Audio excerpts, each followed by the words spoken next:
حضرت عائشہ صدیقہ رضی اللہ تعالیٰ عنہ فرماتی ہیں ایک عورت تھی اور اسے نبی پاک صلی اللہ تعالیٰ علیہ وسلم نے وہ کلمہ پڑھ کے مسلمان ہوئی، مدینہ طیبہ آ گئی تو حضور نے مسجد نبوی شریف میں اس کے لیے مکان ایک سادہ سا کمرہ ساتھ مسجد کے بنوا دیا، وہیں رہنے لگی۔ اکثر وہ سیدہ طیبہ کے پاس آتی تو حضرت عائشہ صدیقہ رضی اللہ تعالیٰ عنہ فرماتی ہیں وہ بڑی باتیں سناتی اور آخر میں کہتی وہ ہار والا دن بھی بڑا عجیب دن تھا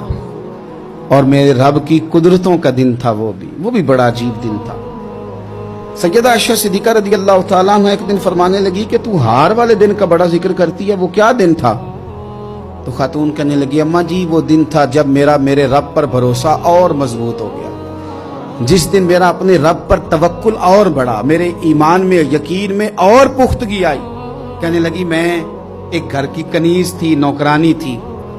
اس گھر میں ایک بچی تھی جس کے پاس سونے چاندی ہیرے جواہرات کا ہار تھا۔ اس زمانے میں چمڑے کے اوپر لوگ ہیرے جواہرات لگاتے تھے، کئی دفعہ سرخ رنگ کے چمڑے پہ لگائے جاتے تھے، وہ بچی پہنتی تھی تو کہتی ہوں بچی کے اس نے اتار کے رکھا یا اس سے گرا وہ ہار تو چیل اسے اٹھا کے لے گئی گوشت سمجھ کے اور میرے سامنے اٹھا کے لے گئی۔ گھر والوں نے مجھ سے پوچھا، یہ بخاری میں موجود ہے، گھر والوں نے پوچھا مجھ سے کہ وہ ہار کہاں ہے تو میں نے کہا چیل اٹھا کے لے گئی۔ گھر میں کچھ چوری ہو جائے تو سب سے پہلا الزام کس پہ لگتا ہے؟ ملازمین پہ۔ کہتے انہوں نے مجھے بڑا مارا، بڑی تکلیف تھی، حتیٰ کہ میری شرمگاہ تک کی تلاشی لی، میری عزت اتنی خراب کی میں بتا نہیں سکتی۔ میں نے اپنی زندگی میں ایک واقعہ دیکھا، ایک امیر گھر میں چوری ہو گئی، ملازم کو اتنا مارا کہ وہ چارپائی پہ پڑ گیا، پولیس والوں سے اتنی مار پروائی گئی کہ وہ بیچارہ چارپائی پہ پڑ گیا اور پھر وہ اتنا بیمار ہوا اور کچھ دنوں کے بعد پتہ چل گیا کہ چور تو اپنا بیٹا ہے ان کا، پھر اس کا انتقال ہو گیا۔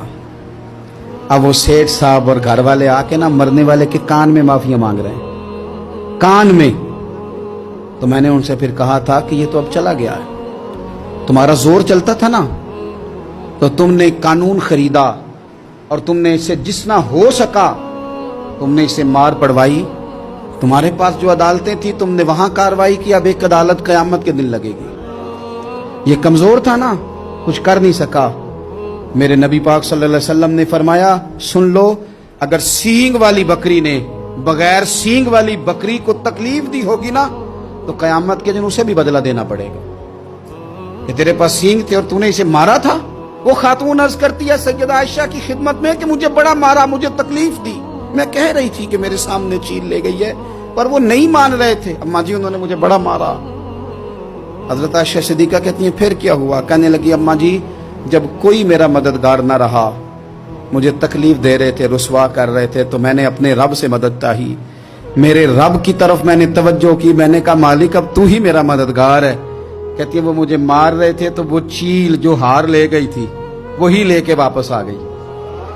اور ہمارے سروں کے قریب لا کے اس نے جب اس ہار کو پھینکا وہ مجھے چھوڑ کے سائیڈ پہ ہوئے، وہ میری بے گناہی جان گئے، لیکن آپ کو بتاؤں اس دن سے میرا اپنے رب پر یقین اور بڑھ گیا۔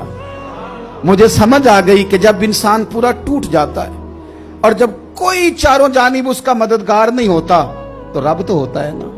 اللہ تو اس کا مددگار ہوتا ہے نا،